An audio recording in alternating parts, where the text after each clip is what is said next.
Thank you for joining Wars of the Roses as we continue with Part 2, Historical Notices of the Rosicrucians,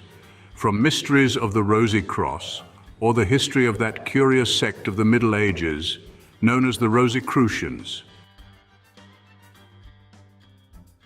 Chapter 2, Historical Notices of the Rosicrucians. So mysterious a sect were the Rosicrucians, and so involved in doubt and obscurity are most of their movements, practices, and opinions, that nearly everything connected with them has been denied or doubted at one time or another by those who have written about them. Dr. Mackay says, "Many have denied the existence of such a personage as Rosencreutz, and have fixed the origin of this sect at a much later epoch. The first dawning of it, they say, is to be found in the theories of Paracelsus and the dreams of Dr. Dee, who, without intending it, became the actual, though never the recognized, founders of the Rosicrucian philosophy. It is now difficult and indeed impossible to determine whether Dee and Paracelsus obtained their ideas from the then obscure and unknown Rosicrucians, or whether the Rosicrucians did but follow and improve upon them. Certain it is that their existence was never suspected till the year 1605, when they began to excite attention in Germany. No sooner were their doctrines promulgated than all the visionaries, Paracelsists, and alchymists flocked around their standard and vaunted Rosencreutz as the new regenerator of the human race. According to Mackay, a celebrated physician of the times, who published a report of the tenets and ordinances of the new fraternity at Cologne in the year 1615, they asserted in the first place that the meditations of their founders surpassed everything that had ever been imagined since the creation of the world, without even accepting the revelations of the deity, that they were destined to accomplish the general peace and regeneration of man before the end of the world arrived, that they possessed all wisdom and piety in a supreme degree, that they possessed all the graces of nature and could distribute them among the rest of mankind according to their pleasure, that they were subject to neither hunger nor thirst, nor disease, nor old age, nor to any other inconvenience of nature,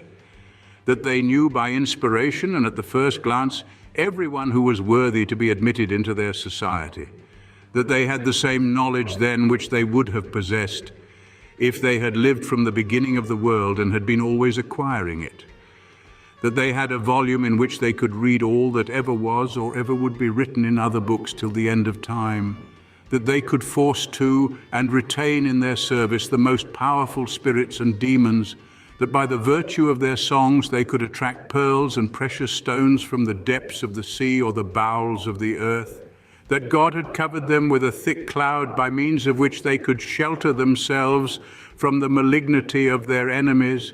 and that they could thus render themselves invisible from all eyes, that the first 8 brethren of the Rosicrucians had power to cure all maladies,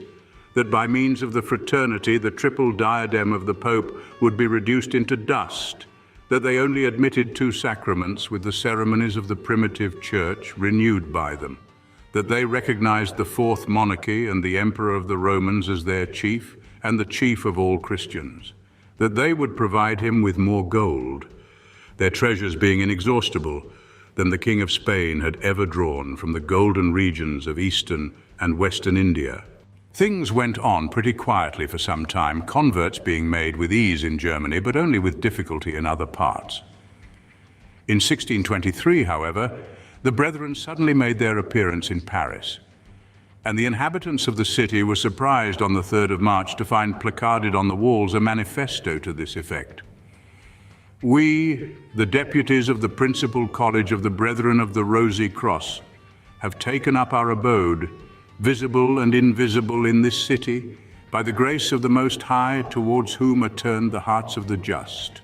We show and teach without any books or symbols whatever, and we speak all sorts of languages in the countries wherein we deign to dwell, to draw mankind, our fellows, from error and to save them from death." Whether this was a mere joke on the part of some of the wits of the day, it is certain that it created a very widespread sensation, and no little wonder and alarm, particularly amongst the clergy. Very soon, pamphlets in opposition and intended to warn the faithful began to make their appearance. The earliest was called A History of the Frightful Compacts entered into between the devil and the pretended invisibles, with their damnable instructions, the deplorable ruin of their disciples, and their miserable end. This was followed by another of a far more ambitious character, pretending to ability to explain all the peculiarities and mysteries of the strange intruders. It was called An Examination of the New Kabbalah of the Brethren of the Rosicrucians, who have lately come to reside in the city of Paris, with the history of their manners, the wonders worked by them, and many other particulars. As the book sold and circulated, the sensation and alarm in the breasts of the people largely increased, approaching almost to a kind of panic. Ridicule and laugh as some would, it was impossible to disguise the fact that a vast number of the population went in bodily fear of this mysterious sect, whose members they had never seen. It was believed that the Rosicrucians could transport themselves from place to place with the rapidity almost of thought, and that they took delight in cheating and tormenting unhappy citizens, especially such as had sinned against the laws of morality. Then, very naturally, came the wildest and most unlikely stories which, as is usual with such things, in spite of all their folly, were soon propagated far and wide and increased the general alarm. An innkeeper declared that a mysterious stranger entered his inn, regaled himself on the best of everything, and suddenly vanished in a cloud when the reckoning was presented.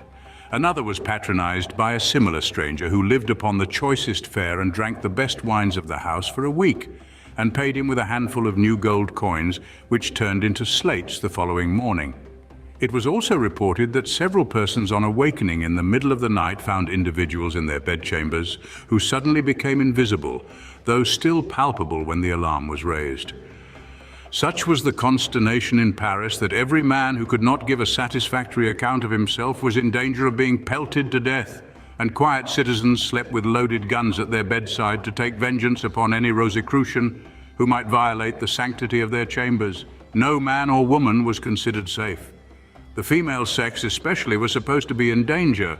for it was implicitly believed that no bolts, locks, or bars could keep out would-be intruders, and it was frequently being reported that young women in the middle of the night found strange men of surpassing beauty in their bedrooms,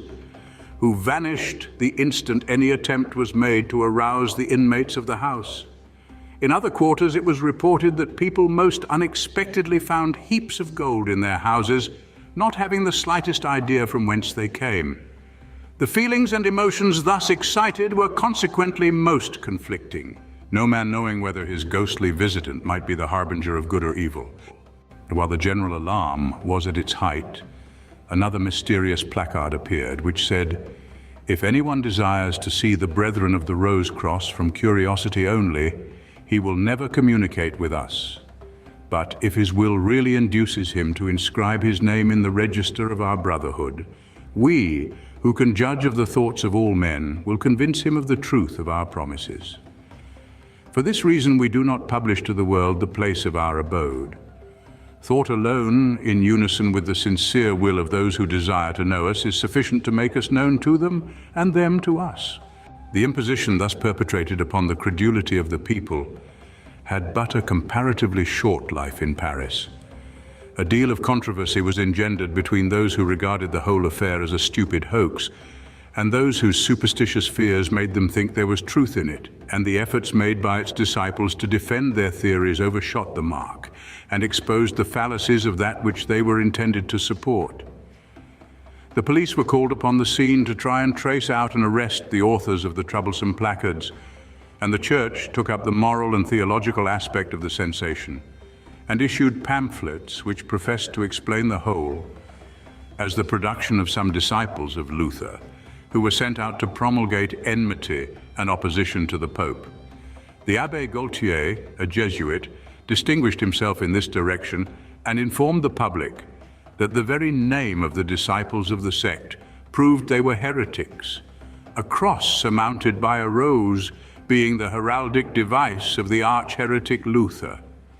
Another writer named Garas declared they were nothing but a set of drunken impostors, and that their name was derived from the garland of roses in the form of a cross. hung over the tables of taverns in Germany as the emblem of secrecy, and from whence was derived the common saying, when one man communicated a secret to another, that it was said under the rose. Other explanations were also freely offered, which we have not space to describe, but which may be reached by the aid of the learned works given in our list of authorities.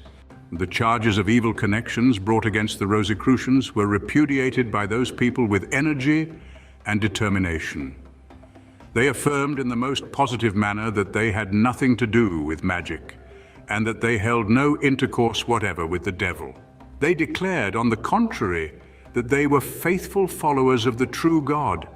that they had already lived more than 100 years and expected to live many hundred more, and that God conferred upon them perfect happiness, and as a reward for their piety and service, gave them the wonderful knowledge they were possessed of. They declared that they did not get their name from a cross of roses, but from Christian Rosencreutz, their founder. When charged with drunkenness, they said that they did not know what thirst was, and that they were altogether proof against the temptations of the most attractive food. They professed the greatest indignation, perhaps, at the charge of interfering with the honor of virtuous women, and maintained most positively that the very first vow they took was one of chastity, and that any of them violating that oath would be deprived at once of all the advantages he possessed, and be subject to hunger, thirst, sorrow, disease, and death, like other men.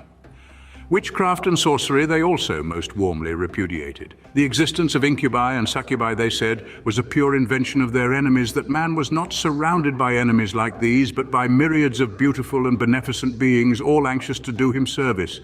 The sylphs of the air, the undines of the water, the gnomes of the earth, and the salamanders of the fire were man's friends, and desired nothing so much as that men should purge themselves of all uncleanness, and thus be enabled to see and converse with them.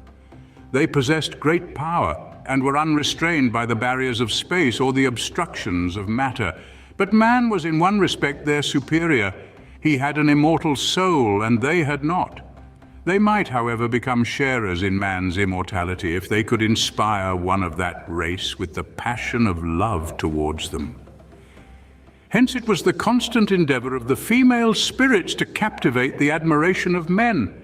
and of the male gnomes, sylphs, salamanders, and undines to be beloved by a woman. The object of this passion, in returning their love, imparted a portion of that celestial fire, the soul, and from that time forth the beloved became equal to the lover, and both, when their allotted course was run, entered together into the mansions of felicity.